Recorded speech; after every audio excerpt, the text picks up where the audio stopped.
Bonjour, c'est Rémi de la chaîne WeSay. Donc aujourd'hui, on va tester Gymglish, qui est une application et un site internet pour apprendre les langues, donc une nouvelle possibilité de voir quels sont les avantages et les inconvénients d'apprendre une langue sur un nouveau support. Donc ce qu'on va faire, c'est qu'on va tester gratuitement déjà. Donc je vais aller sur Test gratuitement. Alors quelle langue souhaites-tu apprendre? Alors on peut changer de l'anglais, on va choisir l'espagnol par exemple. Alors quel est ton niveau en espagnol? Intermédiaire, débutant. Donc, je découvre en même temps que vous, je ne connais pas du tout ce site. Alors intermédiaire, niveau élémentaire à avancé, A2, C2. Waouh, la fourchette est très très large ici. Donc on a vraiment que deux possibilités, il n'y a pas de expert par exemple. Donc débutant, je pense que c'est vraiment, on n'a jamais entendu un mot en espagnol. Donc moi je vais choisir intermédiaire, on va tenter celui-ci. Alors je vais rentrer mon email ici, ok.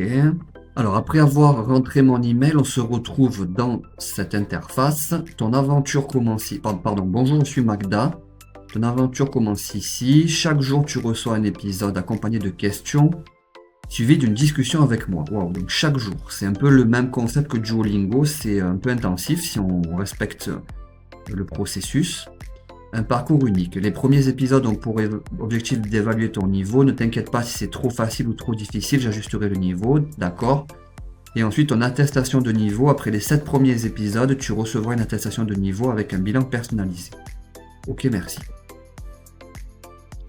Alors, on arrive là-dessus avec un curseur là qui a l'air très grand. Ok, donc on peut descendre. Alors, on a beaucoup d'informations là. Ok.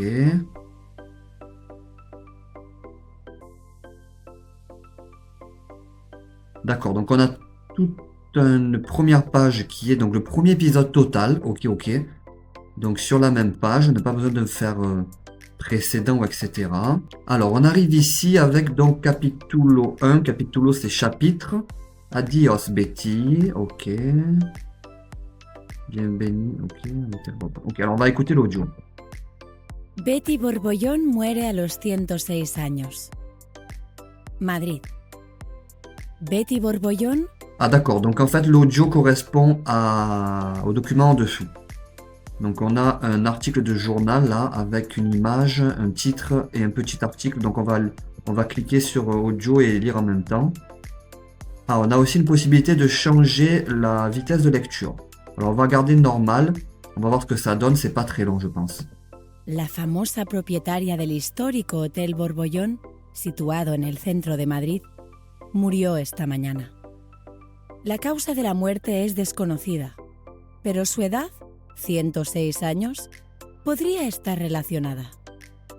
Betty Borbollón deja como única heredera a su nieta Ana, una doctora que vive en Buenos Aires.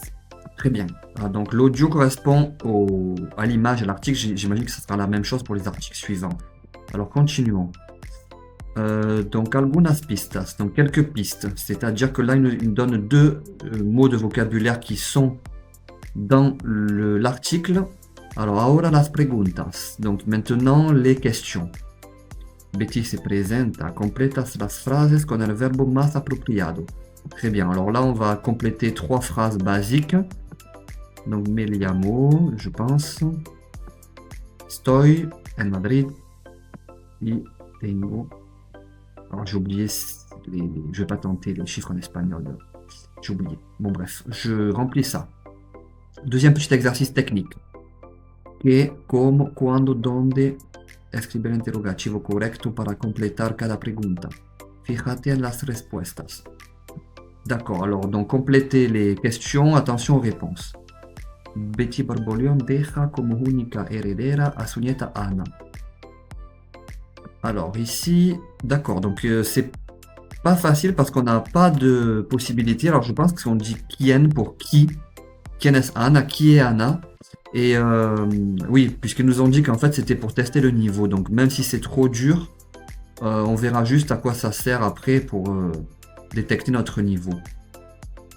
Alors je pense qu'en espagnol on dit cuál, mais je sais plus si c'est avec un C.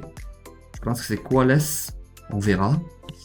Et la dernière, donc, donde, mais alors oui, il nous propose dans le petit clavier, c'est bien ça, les accents, les particularités comme la tilde sur le N ou l'inversion du point d'interrogation, d'exclamation. Donde, ok. Donc je ne sais pas en plus là, donc là c'est vraiment, je pense qu'on s'est trompé de niveau si on ne sait rien. Ça serait le niveau d'avant là qu'on a vu tout à l'heure. Bon voilà, donc ça a l'air pas mal. On continuera la prochaine fois. Ici il y a une vidéo, on va continuer la vidéo la prochaine fois. Ça n'a pas l'air trop mal. Je tends avec impatience la prochaine vidéo pour continuer à tester donc le site Gymglish. Voilà, allez, à bientôt.